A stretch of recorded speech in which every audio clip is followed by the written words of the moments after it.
Hey everybody, be sure to join me Monday, June 10th with another edition of Let's Talk About It, as our guest will be City Director Virgil Miller as we bring you the final of what's happening with the city. And then we'll give you his own show. Because I got him coming up this month. Virgil needs to donate some bike racks to the cafe. That's all on Monday, June 10th. Because Virgil hooked up Nathan over at BCW with a couple of them. But the issue is Get ready for the adventures of the year. that The parking North lot. Little Rock So Public it's Library private System property. invites you So to it's the like Library Adventures Kickoff they don't at give us Odessa things Plaza, to cover. Saturday, June 8th. This incredible I get event that. will I feature get it. games, It's, dance, it's and musical it's like we're doing this performances, for the public. giveaways, food trucks, how you can enjoy fantastic free events throughout the summer that are designed to keep your kids reading and learning. You can even get a tote bag, water bottle, and adventurous map if you're one of the first to sign up. Supplies are limited. The fun place to be is the Library Adventures Kickoff at Odessa Plaza. Also, thank you for inviting me. June 8th. Okay. How's it gonna stay? Yeah. All right. At nlrlibrary.org. Maybe I can move some stuff around if that's good.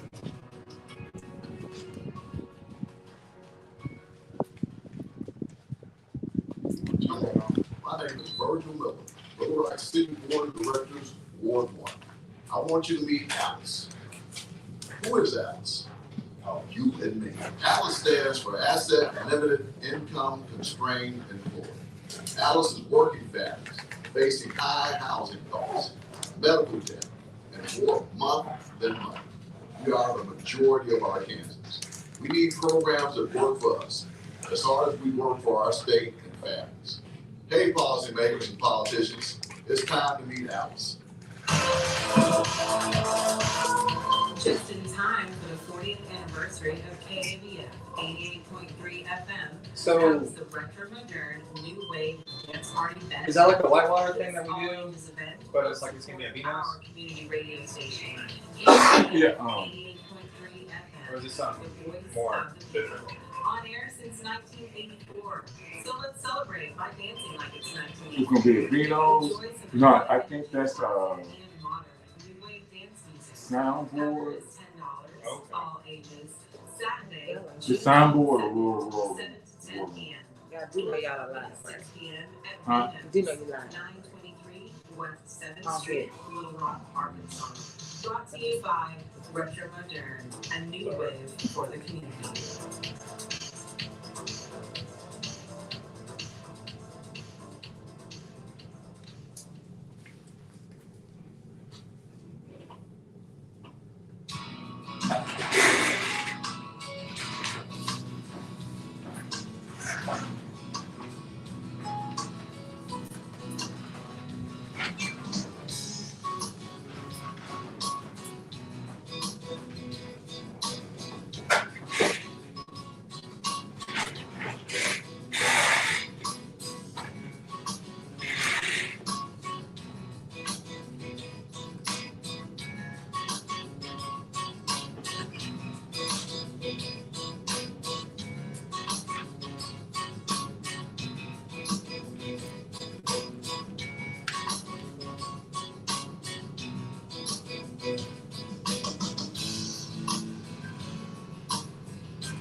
Oh, I'm sorry.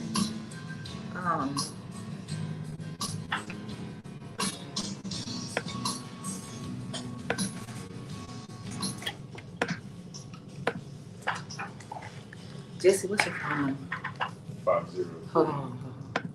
Good morning, good morning, good morning. I hope everybody's having a great Thursday morning here on KABF 88.3 FM. Voice of the People Community Radio. Hey, you heard the theme music. You know it's 9 o'clock and it's time for the workplace here on KABF 88.3. Thank you for tuning in. Thank you for stopping by the dial all the way to the left to listen to what's going on today. I'm your host for the workplace, Toney Orr, and as always, my co-host, the beautiful, fierce, vivacious Reverend Dr. Denise Darnell is in studio. Hello, Denise. Hotel, I see you. Good morning, Grand Rising humans. And also, got a special guest in the studio today. Just got off the air from Nevermind the Morning Show on Thursday mornings. We got Jesse. Good morning. Thank you for having me. No problem. So once again, just thank everybody for tuning in this morning, stopping by.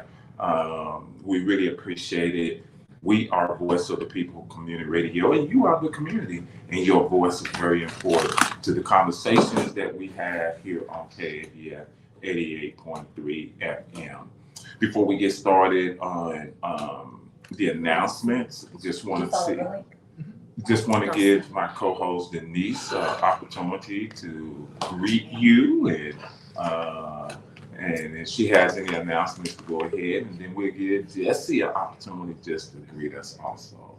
All right. Oh, yes, I do have a couple of announcements. This is from Dana Dossett.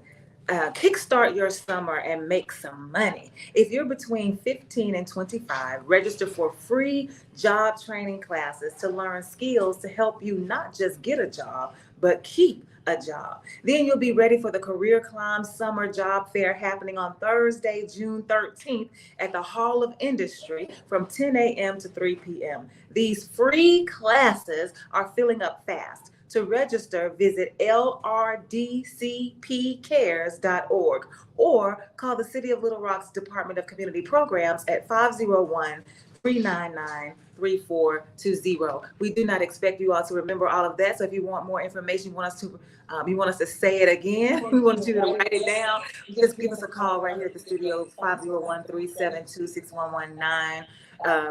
That's to the office, and we'll make sure that we get that information to you in a way that you can write it down and be clear that you want to be a part of this Career Climb Summer Job Fair so that you can get a job and keep a job. Also want to let you know that Domino's in the Park is canceled for tomorrow night. In fact, it's canceled until further notice. We are experiencing some difficulties between the weather and the activities at the museum, people's schedules. It is just very difficult for us to make this work. So just until further notice, we do not have Domino's in the Park on Fridays. Okay. You want to give just introduce yourself a little bit to the listening audience, Jesse? Okay. My name is Jesse. I am a host here on Thursdays. I can't talk with these. I am a host here on Thursdays for Nevermind the Morning Show. And I am not local. I moved here about 9 years ago, and I've been trying to be a part of the community and trying to do things with the community. And currently working over at the Root Cafe, which we are very community oriented and doing a lot of great things with them. Okay, and my listening audience, on Thursday mornings, when I get to the studio, get to the station, normally me and Jesse, we will get into these conversations before I come on the air. Okay, there I am. Okay. We'll have these conversations before I come on there, and they are very in-depth conversations. And even today, we're conversating. We forgot about the time and everything, and we're very appreciative of Denise. very appreciative of Denise. Yeah, because our clock.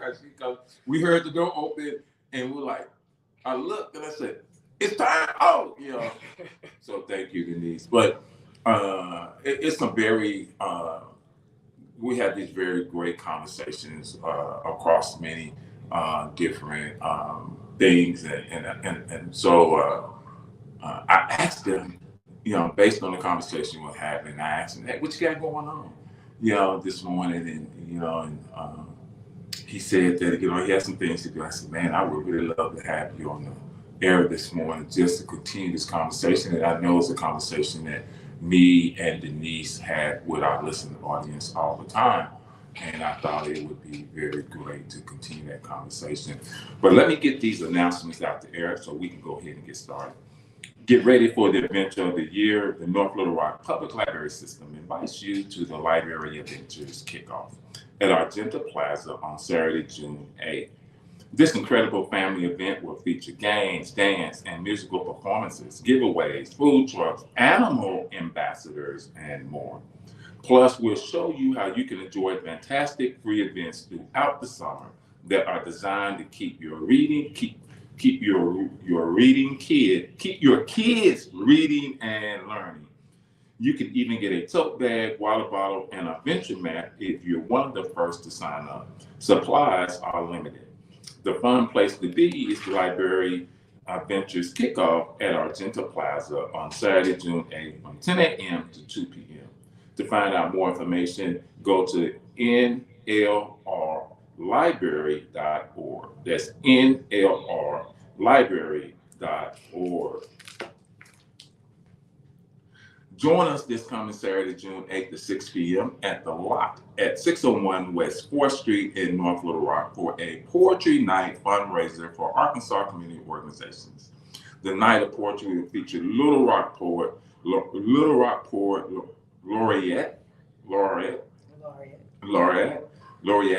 LaRon McAdoo and friends of the Lemon Pepper Collection. There will be an open mic time. This gives you a chance to showcase your own poetry. There is a cover charge of $7. All proceeds go to Arkansas community organizations' work to win health care for all, decent and affordable housing for all, and much, much more. Poetry from the people, power to the people. Join us Saturday, 6 a.m. at The Lot at 601 West 4th, North Little Rock, for a night of poetry and community. The Arkansas State Claims Commission will hold hearings on June 14, 2024, beginning at 9 a.m. Those hearings will take place via Zoom. Members of the public wishing to observe the Zoom hearings may obtain the conference call details by calling the commission office and asking to speak with Sabrina Hyatt. If there are questions, please contact the Commission's office at 501-682-1619. The Six Bridges Book Festival, the 2024 Six Bridges Book Festival, the Central Arkansas Library System, CALS, is excited to announce that the 2024 Six Bridges Book Festival will be held September 23rd through 29th, 2024. This year's festival chairperson is Senator Joyce Elliott, a CALS board member and former high school English teacher. The event will feature award-winning best-selling and emerging authors in virtual and in-person sessions and special events. Most festival events will be free and open to the public. Most festival events will be held at CALS Library Square in downtown Little Rock. Authors will continue to be announced throughout the summer.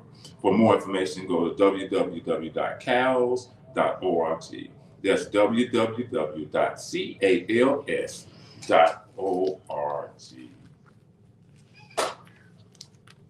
Free civil and legal help desk, Pulaski County Courthouse Rotunda, at the Pulaski County Courthouse Rotunda, 401 West Markham. This will be June 12th and August 14th from 10 a.m. to 2 p.m. Basic services offered: landlord and tenant issues, guardianship, debt collection, bankruptcy, criminal record sealing, child custody, and orders of protection for low-income Arkansans. And once again, that would be June 12th and August 14th at Pulaski County Courthouse Rotunda, 401 West Markham. And those are your announcements for today.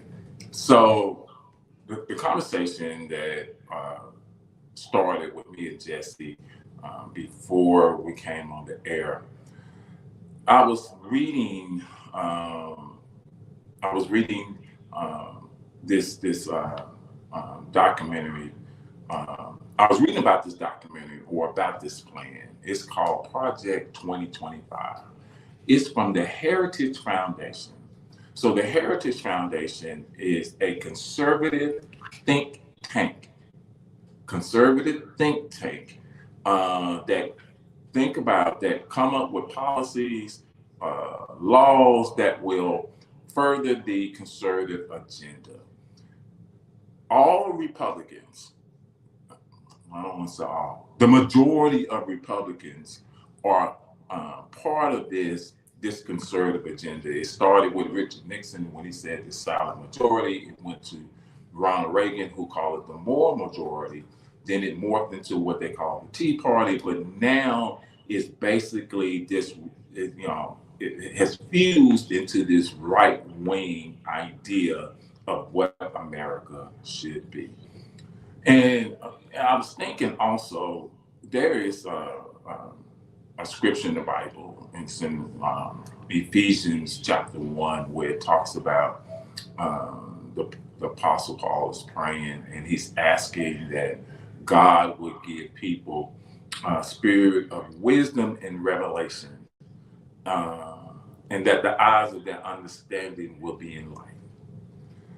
One of the things that is happening, and that's why there's such a fight against what we call wokeness, there's a fight against history, true history, there's this fight against any information that will empower you or help you to understand or see what's going on. And, because the one thing Republicans have been doing since the I believe since the 60s, when things started to change, when the Civil Rights Movement came about, when the Voting Rights Act came about, is they have been trying to figure out how do we keep control, how do we get back control of the country. And one of the ways they have been doing it is, the Heritage Foundation stated about 40, 50 years ago that you start by controlling the local elections, then you start by controlling the state houses in these in states, then you pick candidates and you groom these candidates who will further the agenda, who will further the talking points. And when that starts to happen, they've been playing the long game, and their ultimate goal is that they want to have a conservative, controlled country. Now, when people hear that word conservative, I think a lot of people think about morality. And I'm going to tell you right now, that's part of this agenda. The Republican Party, we can keep people focused on morals, and then they're going to vote or they're going to push for their morals, but they miss the big picture. And the big picture is, if you vote based on your morals, then you're missing out, or you're giving this power to this group of people who want to take away more of your rights than you think so. It's not about the morality. They frame it as morality, but it's not, because all you have to do is, if morality was the issue, then you would not have someone like a Donald Trump running for president that everybody is, that the Republican Party is pushing, because there's nothing moral about what he's doing. If you use morality as a base of your decisions. What they want to do is create this authoritarian state. Did I say that right? Authoritarian state, to where the elite, the power elite is in control of everything, and everybody up under that is oppressing. And the people it's going to affect poor, white, and people of color, and especially Black people. It's going to affect them in a way that is going to be detrimental. And in the consequence of all this is now it becomes the issues of resources and rights. And so I want to have this conversation with people with you this morning, with people this morning about do you truly understand what the agenda, or do you truly understand what's really going on? And I think, when you don't have that understanding, I think it becomes problematic in our society. And before I open it up for discussion, I just want to thank, first of all, I want to thank my co-host, Denise, who brought me, because I know I never would have did it. She brought me this little phone stand. I like it. Yeah. Yeah, she said she kept, didn't want to keep seeing me from the side anymore, so I really appreciate that. But I also appreciate all of you who had sent me books to read. I appreciate you, Denise, for the books you have introduced me to, the books you had sent me. I appreciate you, Phyllis Brown, for introducing me to some books. Thank you, Kwame Abdul Bey. Thank you to Judge Wendell Griffin. Thank you to Mr. Henderson, to everybody who has sent me something or talked to me in all these discussions. I said thank you, Denise. Oh, okay. For the books. Yeah. I thank you. Yeah, I think you were the first one I thanked. But that has helped me open my eyes. It is, it's given me a little wisdom. It's given me some revelation to open my eyes, to enlighten me, and to understand and see things more clearly. Because if you don't, and you continue to listen to these talking points, you continue to get caught up in these catchphrases, which is what they want you to do, then you miss out on what they're doing. And I know it's difficult sometimes because we're so busy worrying about right now that we can't see the future. But when that future hits, then you're like, what happened? What was I doing? What was I doing? So gonna open up to for discussion. What do you think about it, Denise? Oh, I think that just since you all were having the conversation, I wasn't involved in it. I'd like to hear more about the conversation y'all were having, and then I'll pitch in. Okay. Well, I will say this though.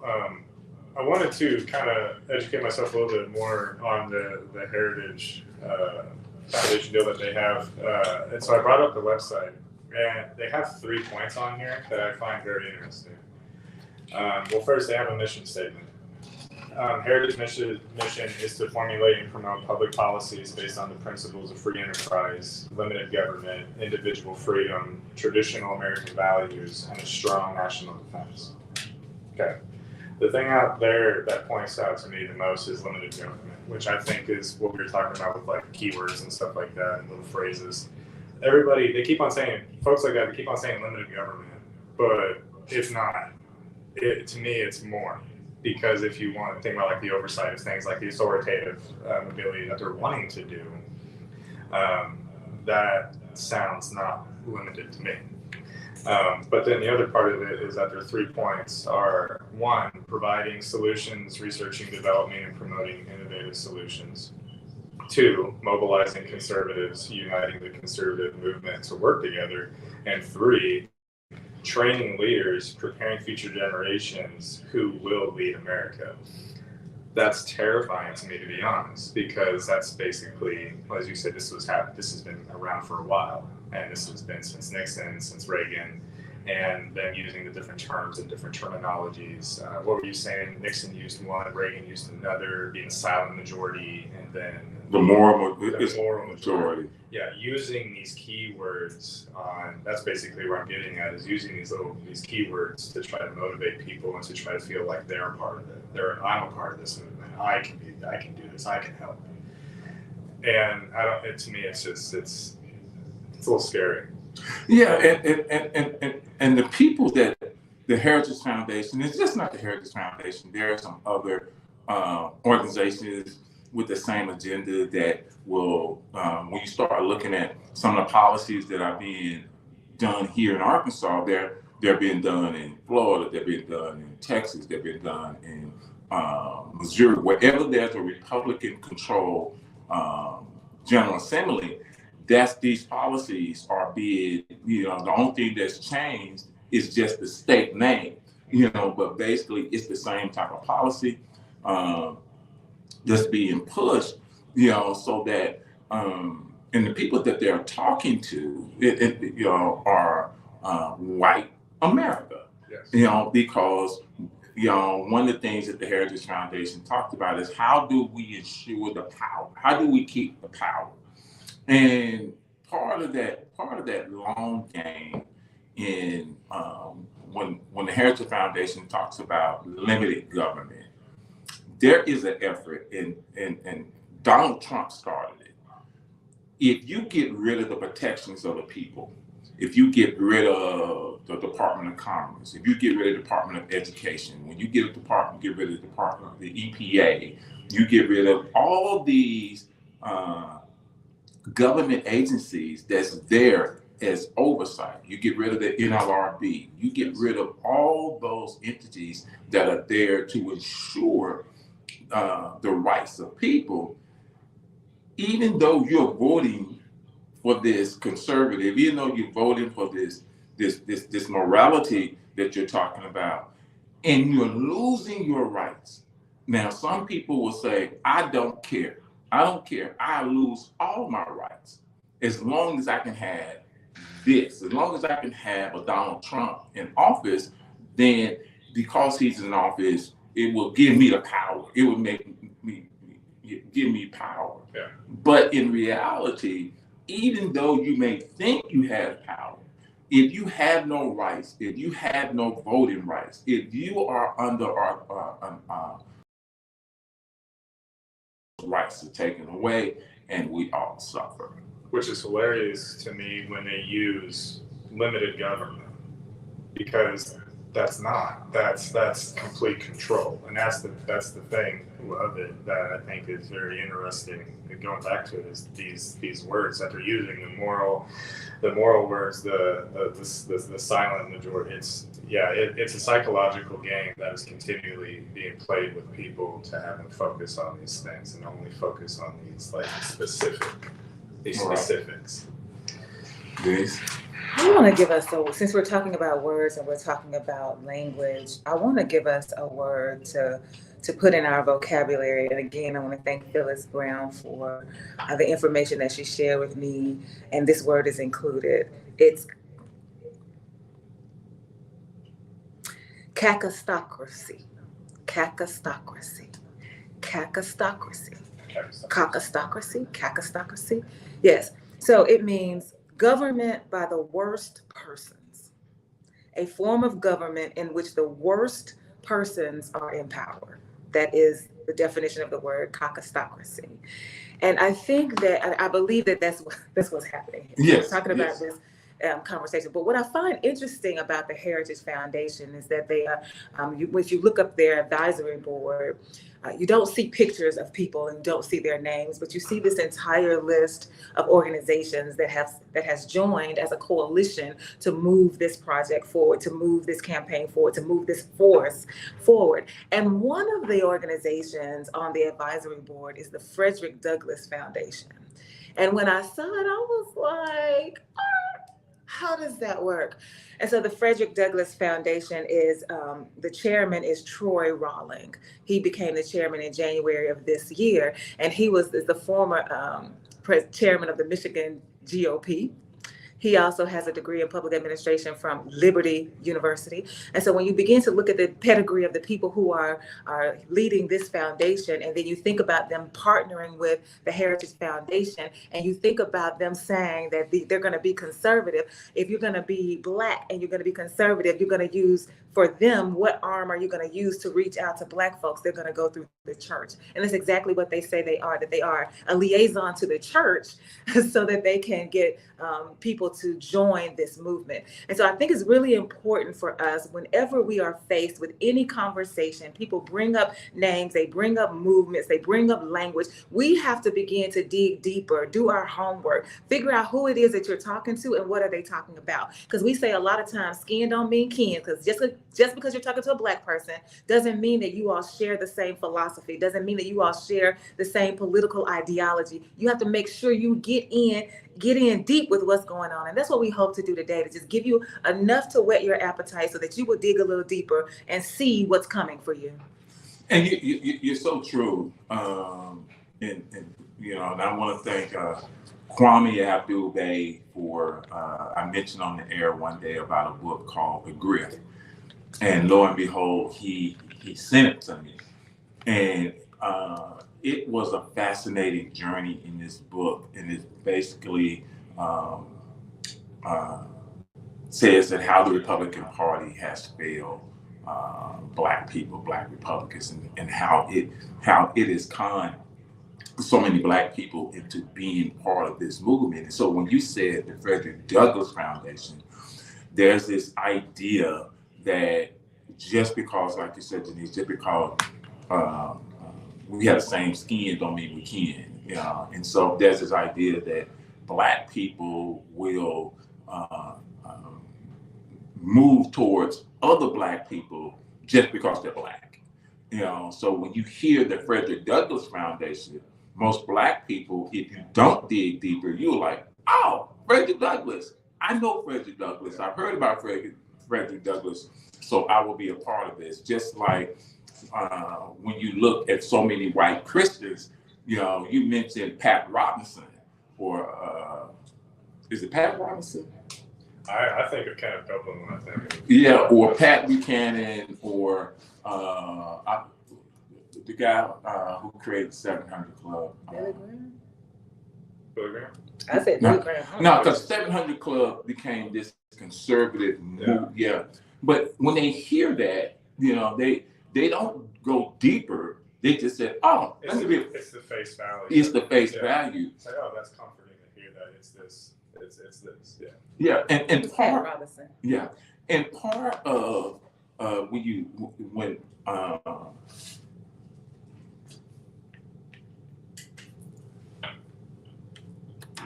Carl, you're there. Well, thank you so much. And Sister Denise, Brother Toney, your other guests, those on the way up, and those listening to the radio. Good morning, Ezekiel. Hey, what's up, man? I'm just trying to remember Farwell, whatever. Jerry, yeah. It's right on the tip of my tongue. It's interesting you mentioned the Republican agenda. And I'm going to say that without that. And Harris do this, Denise. Nixon, there was an organization that the Republicans trying to undo all the whatever things were done in the civil rights movement, whatever unity, and the world was exposed to maltreatment, mistreatment of especially blacks in the South as an authority, police, fire department. They were abusing the kids from welfare who were trying to segregate, integrate unaccounted how they just use all kind of hostile and savage methods. Dissuading with how they burn the bus and so forth. So Nixon had a whole lot of people with him that was trying to fuck this agenda, read presidents again, or anything with. But there were close to 50 people that moved to the penitentiary were convicted like over. Trump was coming started by a black man found burglarized the building. He was very vigilant and he took him down. You never hear about it for the originality history. That starts all the road. And there were about 50 people. All generals, John Mitchell, John D. Colson, Eric Appleton, just read all these high-powered political figures who went to prison for crimes. The Republican Party, now you get up, they want to tell you about the Republican Party. They want to tell you about some of the things they want you to believe. But the Republican Party had 50 people to vote penitentiary around that time. That's how Ford got to be president. He wasn't elected. So to make a long story short, he wasn't elected president, he was elected as senator. To make a long story short, he started with that particular movement for the Republicans, and it's much room to, like you said, South majority, the more majority, and far right, far middle, and at Washington, all these different universities, all these different seminars and people who even Southern Baptists, they didn't have Baptists for a long time. Some of these other religions didn't have folks for a long time. In fact, they wouldn't even need. Make long story short, concentrate on that for just back and bring us up to date. And if you will, Denise, when you do that, you will be surprised because there were so many conservative white folks in prison doing that Nixon administration, and they still wanted to, some of them still ought to be there, but that's me and one person not to do that. So just remember those things right there, and it'll bring you into perspective of what's going on today. Nixon did both folks people down, but the gap we got good now is still trying to recover his aims, our aims of the recovery. I leave it at that. Thanks.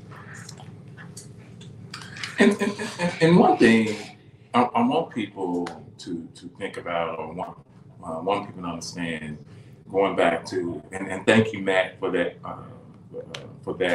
information. When people hear Frederick Douglass, and Frederick Douglass was a Republican, but he was not a Republican in the sense of what the Republican Party is now. Frederick Douglass was a progressive. He pushed the agenda for equal rights and voting and respectability. He pushed that. He was a progressive Republican, and the Republican Party now does not resemble that. And so when people, the one thing that this new Republican Party will do. So we know race is very important. Race is very important. Race is, number one on the agenda.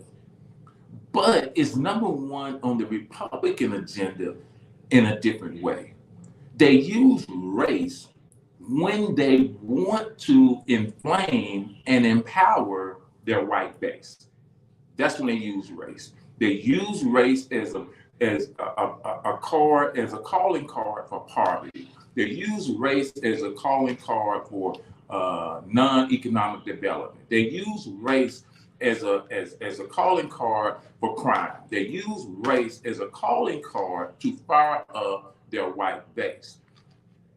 Then on the flip side, they use race with black people to show that you can pull yourself up from your bootstraps, to show that race really doesn't matter. Your color doesn't matter now. Hey, you had a black president. Hey, you got 2 black Supreme Court justices. Hey, you got Tim Scott, who's a senator from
a divisive measure, but this is a ballot that's about, this is an initiative that's about reproductive health.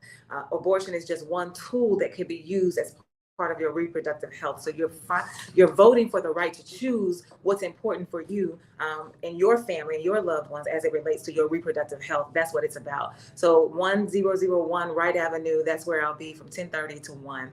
One of the reasons, so Toney, you said just now that if you don't know, if you're not cognizant of what's happening to you, then things will happen. And then later on, like you said, just you'll be like, what? How did we get here? And one of the things that we try so hard to do, like one of the missions of KABF is to educate, right? To inform, to enlighten, to make sure that you are aware. I want to take a moment here to give you some more information about Project 2025. Again, to Phyllis Brown, thank you for sharing this information to make sure that we are all informed. So you cannot say that you didn't. Now, one thing you will not be able to say is that you did not know. Project 2025 envisions widespread changes across the government, particularly economic and social policies, and the role of the federal government and its agencies. The plan proposes slashing funding for the Department of Justice, dismantling the Federal Bureau of Investigation and Department of Homeland Security, sharply reducing environmental and climate change regulations to favor fossil fuel production, eliminating the Department of Commerce, and ending the independence of federal agencies such as the Federal Communications Commission, the FCC, and the Federal Trade Commission, the FTC. The blueprint seeks to institute tax cuts, though its writers disagree. Well, Project 2025 recommends abolishing the Department of Education, whose programs would either be transferred to other agencies or terminated. Funding for climate research would be cut, while the National Institutes of Health would be reformed along conservative principles. The project urges government to explicitly reject abortion as healthcare and eliminate the Affordable Health Care's coverage of emergency contraception. The project seeks to infuse the government with elements of Christianity.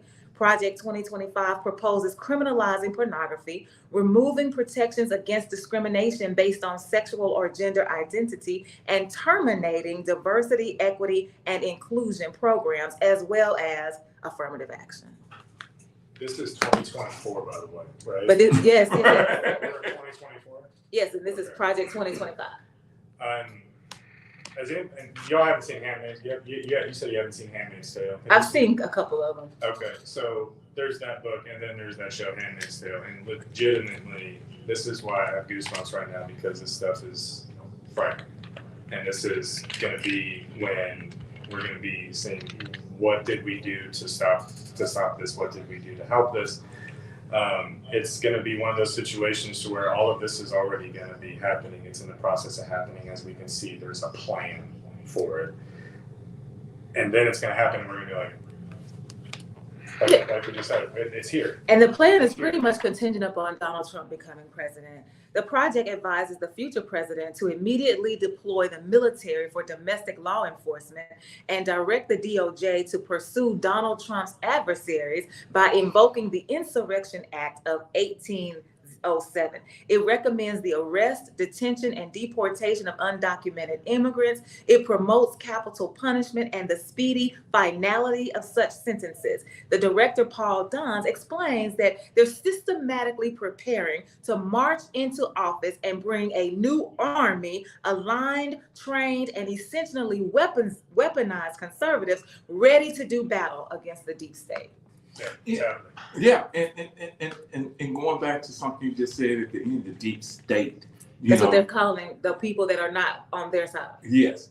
So all you have to do is look at history. This is just history repeating itself. Whether it's during the French Revolution, it's whether you look at North Korea, whether you look at Russia, whether you look at China. These are countries that fall in line with these principles, and how they are completely dictatorships where they control everything.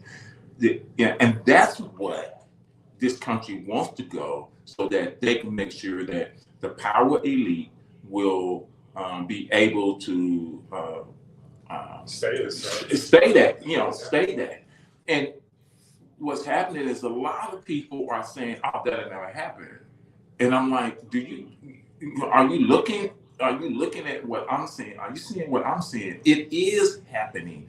And yes, once you have a court that's going to go along with it, and now that you've read more about the Heritage Foundation, Denise, Project 2025, I was wondering why it has taken so long for them to rule, the court to rule on this immunity case, this immunity thing that came before them. Because to me, it was no brainer. You know, all you got to do, in my mind, I was like, all you got to do is look at Nixon, that the court said, no, you are not above the law. And I think one day we had this conversation that I was saying it's about the office of the president, and you said it was about Donald Trump. I apologize, because now it is about Donald Trump, because they want Trump to be back in office, because once he gets there, he's not leaving. Right, and Project 2025 asserts that the president has absolute power over the executive branch upon inauguration. So when Trump becomes president, he now, at the moment he is inaugurated, has full control, can do whatever he wants. That's what they're waiting on. Yeah, and what they're hoping and what they're pushing for is that if Trump is elected, then they're hoping that the Senate and the House come with it.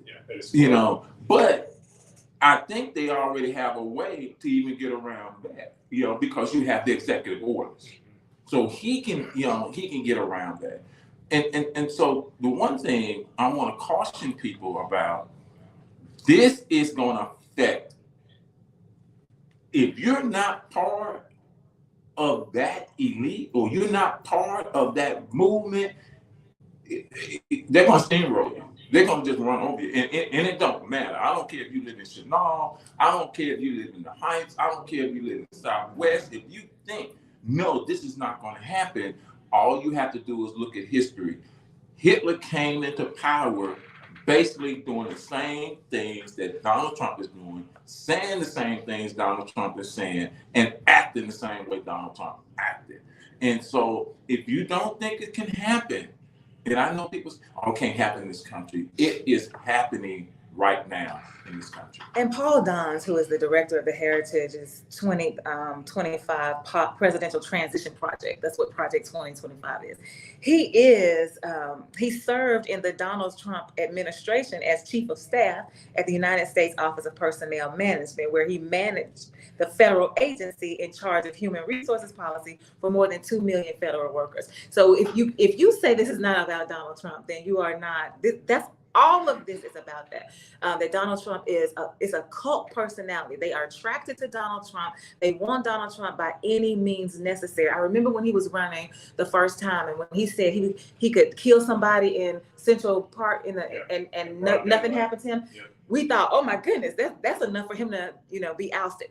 That didn't work. When he started talking about how he could grab women by the pussy, nobody said anything. He kept going. We kept saying, no, this is it. This is going to be it. And so even now, with everything that's going on, we said, well, no, if he gets convicted, that'll be it. If they get him for election, whatever that is in Georgia, that'll be it. Nothing is stopping him, because this is where this conservative movement is wanting to go. And they really believe that Donald Trump will get them there. And by any means necessary, that is what they are about. So those of you who say you are a Republican, then that means that you are behind Donald Trump, unless you raise up with your voice and begin to say publicly, yes, I am a Republican. However, this is what I believe, and I will not vote for Donald Trump. So your fellow Republicans can hear that they have permission not to vote along party lines just because they are Republicans. They need to hear you say it out of your mouth. Yes, you can be a Republican and still not vote for Donald Trump. Say it.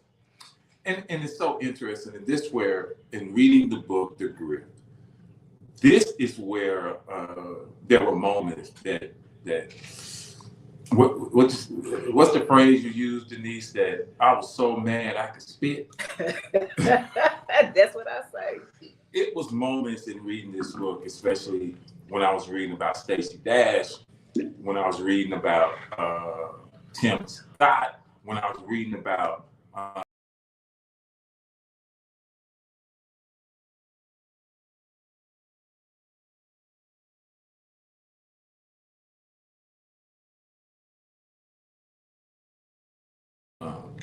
I had a different view of him until I started reading, getting more information in the grip about it, and and it changed my mind about what he was more of a Frederick Douglass Republican than these conservative right green wing um, Republicans now. But Tim Scott, when you look, when I said you use race as a tool, depending on what side where you're standing at. And in the chapter about Tim Scott in the book, it said, the chapter was labeled from cotton to Congress, from cotton to Congress, which gives you the idea that at some point in time that Tim Scott, he's talking about how his family picked cotton. It gives you a slave idea in this. Come to find out that Tim Scott, when he talks about picking cotton, he was not picking cotton. And his family, his father and his grandfather were not picking cotton on a plant, like on sharecropping. They owned land. They had their own land. They were, in fact, they said they were one of the largest landholders in Charleston County, South Carolina. So basically, he grew up, in a middle class, but even then, as a privileged Black person, because of the success of his family. Now when he talks to Black people, he will use that like, hey, I came up, like this, like, came up hard and everything, but he didn't.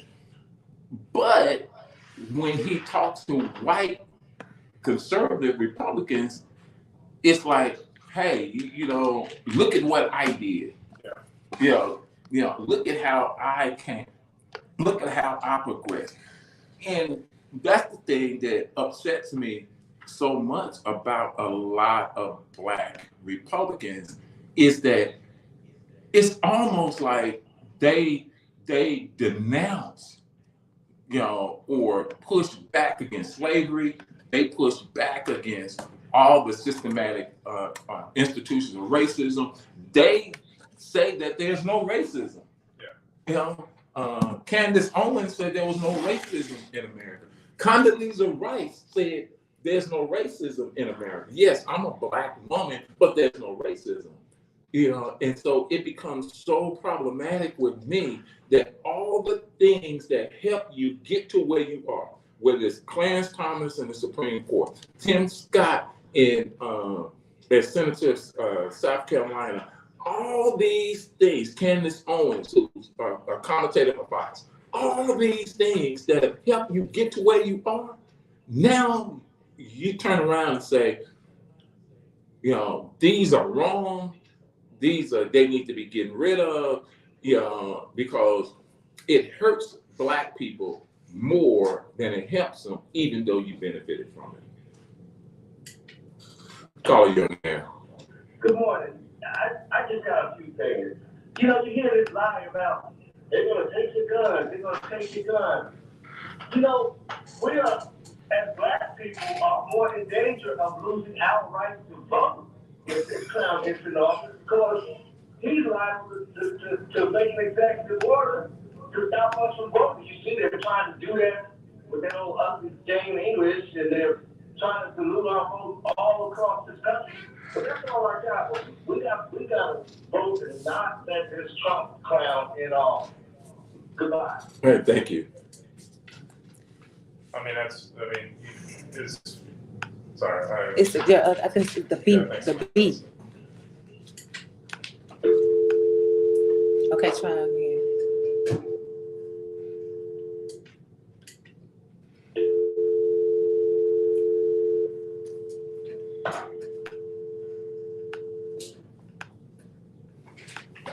Caller. Yeah, Okay. Brother Toney, Yeah. I just want to remind us, it's not just the Republicans. We call them the pack or the whack, the Republicans or the Democrats. We have to remember the only government that really exists is the government of the system of white supremacy racism.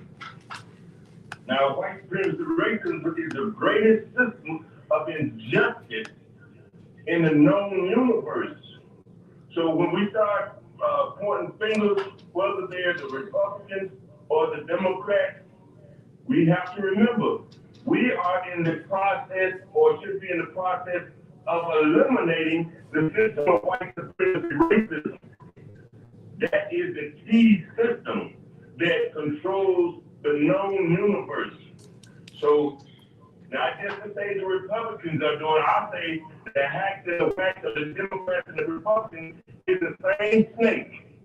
Until we can eliminate the system of white supremacy racism, we are just walking in the wind. Again, peace and love to all.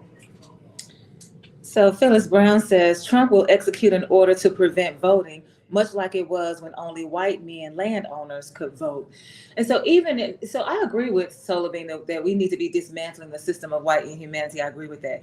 But right now we've got Democrats and Republicans, and we got Libertarian, but right now the major parties are Democrat and Republican.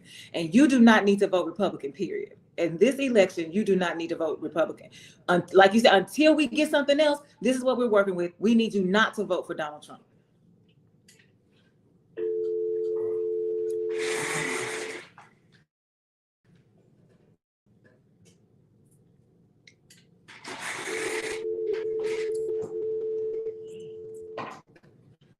Oh, you're there.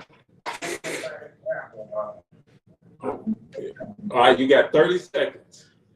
Blowing in the Wind was a song sound Steve or somebody like that.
To all states that when you draw, I think it'd be a national gerrymandering of how these lines would be drawn and who would be in these voting districts. Yeah, because it would take a constitutional amendment for them to be able to stop us from voting, period. But yeah, we already see the way that they maneuver so that they can fix the vote, so they can suppress the vote. Yeah. That's just going to be more intense, especially under Donald Trump.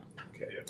Hey, well, we out of time. I want to thank Jesse for, I know it was a spur of the moment thing at the, that I asked him, and I appreciate him moving things around to be a part of this conversation. And this conversation needs to continue. I'm going to tell you right now, I'm going to continue this conversation because it's an important conversation. We need to understand I know so many of us worry about right now, but we have to look at the future. And the future is closer than we think. And if Donald Trump gets in office and his this 2025 heritage project agenda starts to unfold, we all are going to suffer. Yeah, and I just want to get this last little thing in from Phyllis Brown. And remember, this radio station is about getting us all to think. So this is a pushback to me that I'm going to put out to everybody. Why is it difficult to believe Trump will stop us from voting? So we need to think about these things. We need to think on these things so that we can make sure that we are doing what's best for all of us when we cast our vote. Okay, Jesse, last. Last thing, Martin E. Mueller said it best. First they came for socialists, and I did not speak out because I was not a socialist. Just because it does not directly affect you at this given moment because of whatever status you are, it is going to eventually affect you because nobody's going to be there to speak for you. Okay. All right. Hey, y'all enjoy the rest of your day. Enjoy the rest of your weekend, and we'll be back next Monday for Down with That, next Tuesday for Community Voices, next Thursday for the workplace. All right. Peace.